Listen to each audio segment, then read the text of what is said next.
칼을 쓰지 않고 종양을 얼려서 제거한다는 이야기 들어보셨나요? 오늘은 반려견의 냉동 치료, 즉 크라이오 테라피에 대해 자세히 설명해 보도록 하겠습니다. 우리 아이에게도 적용할 수 있을까? 하고 고민하시는 보호자님들께 도움이 되도록 치료가 필요한 상황부터 실제 과정, 그리고 주의사항까지 차근차근 알려드릴게요.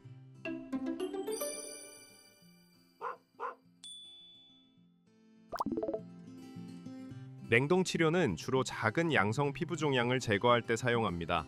특히 눈가나 입 주변처럼 수술하기 까다로운 부위 또는 코 안쪽처럼 수술기구가 접근하기 어려운 부위에서 아주 유용한 치료법이에요. 이런 부위는 칼을 대기가 정말 조심스럽거든요. 그리고 또 한 가지, 고령의 반려견, 반려묘 치료에도 좋은 대안이 됩니다. 나이가 많아서 전신 마취가 부담스러운 아이들, 수술은 위험할 것 같은데 하고 고민하셨던 경우라면 냉동 치료가 좋은 선택이 될 수 있어요. 하지만 모든 종양을 냉동 치료로 해결할 수 있는 건 아닙니다. 치료 전에는 반드시 조직 검사나 세포 검사를 통해서 양성인지 악성인지 확인해야 해요. 왜냐하면 악성 종양의 경우에는 눈에 보이는 부분보다 훨씬 깊숙이 주변 조직까지 침투해 있을 가능성이 높거든요. 이런 경우 단순히 표면을 얼리는 것만으로는 충분하지 않고 추가적인 수술이나 항암 치료가 필요할 수 있습니다. 그래서 냉동 치료를 시작하기 전에 이 치료법이 적합한 케이스인지 정확히 평가하는 과정이 반드시 필요합니다. 실제 치료는 액화질소 같은 극저온 냉매를 사용해서 진행됩니다. 영하 196도의 액화질소로 병변을 급속 냉동시킨 다음 다시 녹이고 또다시 얼리는 과정을 반복하는데요. 이걸 freeze thaw cycle이라고 부릅니다. 이 과정에서 세포 내부에 수분이 얼어붙으면서 세포막이 파괴되고 결국 해당 조직이 괴사하게 되는 원리예요. 가장 큰 장점은 대부분의 경우 전신 마취가 필요 없다는 점입니다. 간단한 진정제나 국소 마취만으로도 충분해요. 시술 시간도 보통 10분 내외로 짧은 편이고요. 치료 직후에는 해당 부위가 붉어지고 부어오르며 며칠 후에는 수포나 딱지가 형성됩니다.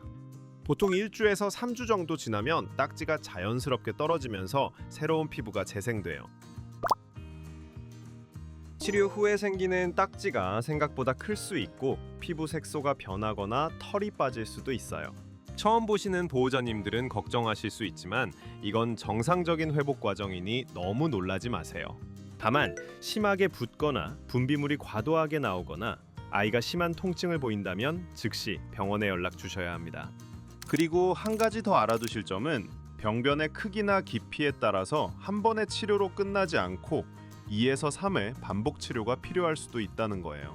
이 부분은 미리 알고 계시는 게 좋습니다. 종양의 성향이나 크기, 위치에 따라 다르지만 냉동 치료를 받은 반려견의 절반 이상에서 병변이 완전히 제거되었고 나머지 경우에서도 크기가 현저히 감소하는 효과를 보였습니다. 물론 부작용이 전혀 없는 건 아니에요. 일시적인 통증, 피부 색소 변화, 탈모, 작은 흉터 등이 생길 수 있습니다. 하지만 대부분 시간이 지나면서 호전되는 경우가 많아요. 만약 치료 후에도 병변이 재발하거나 악성 변화가 의심된다면 추가적인 검사와 다른 치료 방법을 고려해야 합니다. 자, 그럼 정리해 볼까요?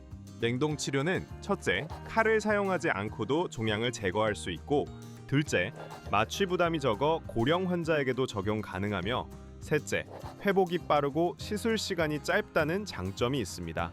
하지만 모든 종양에 적용 가능한 것은 아니고 반복 치료가 필요할 수 있으며 부작용이나 재발 가능성도 있다는 점을 염두에 두셔야 해요. 우리 아이에게 이 치료가 적합한지 궁금하시다면 꼭 담당 수의사와 충분한 상담을 받아보시기 바랍니다. 각 아이의 상태와 종양의 특성에 따라 최선의 치료법이 다를 수 있으니까요. 오늘 내용이 도움이 되셨길 바라며 다음에도 유용한 정보로 찾아뵙겠습니다. 감사합니다.